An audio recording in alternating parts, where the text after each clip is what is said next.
Meron tayong ulam guys. Isa-isa. Hiniwa ka ng long. Yung sibuyas. Hiwa niya doon.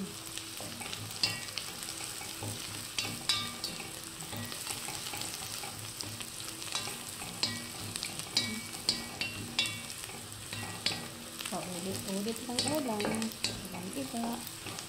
Kari lang.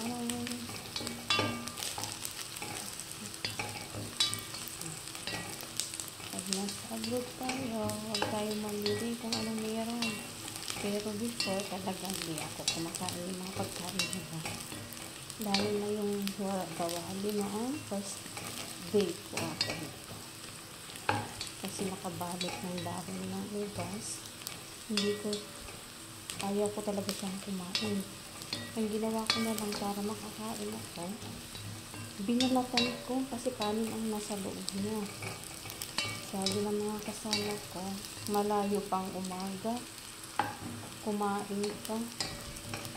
Kaya yun, napilitan kumain. Yun, nasasanay na, pero yung yogurt talaga, hindi ako kumakain. Kahit anong pilit ko, hindi tinatanggap ng sikmura ko yung yogurt. Pero ako minsan namimilipit talaga ako sa sakit. Magdamag. Tuloy, pinadoktor ako ng di oras. Grabe yung sakit ng tiyan ko.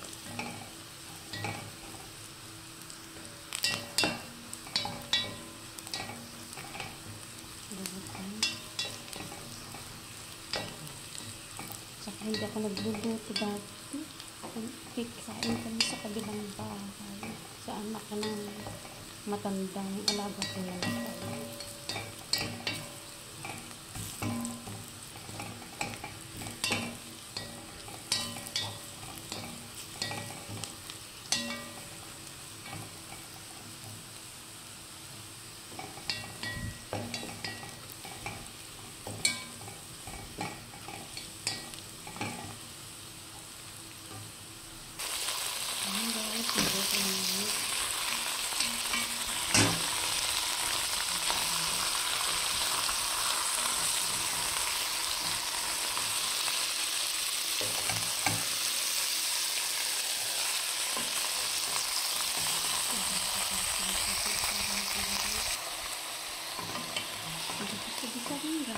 Tapos lagyan ko ng magic cubes at black pepper.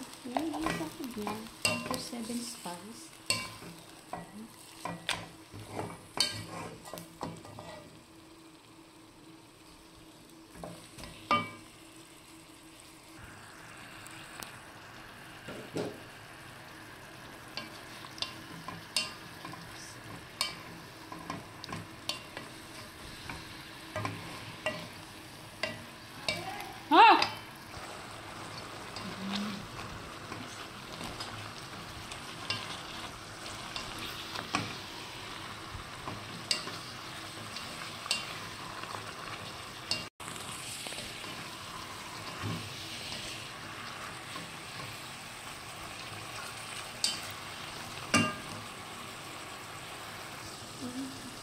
Nilagay ko na lang salt and pepper, tsaka isang magic cubes, and allspice. Patuyuin lang natin. Ganun lang kasimple ang pagluluto nito. Siya ng konting tubig para medyo lang.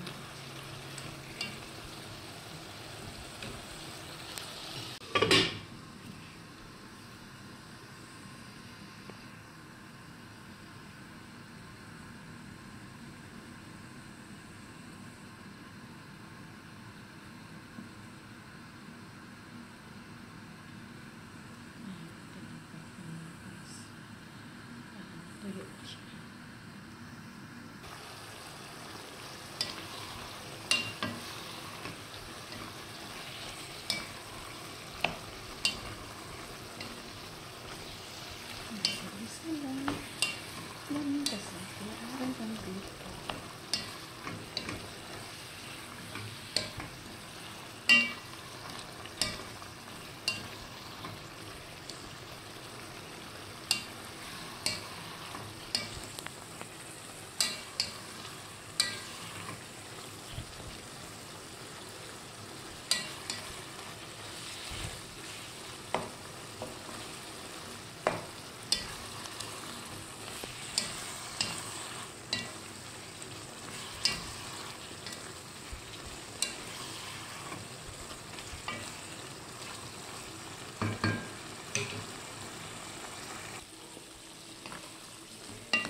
like, subscribe, and please.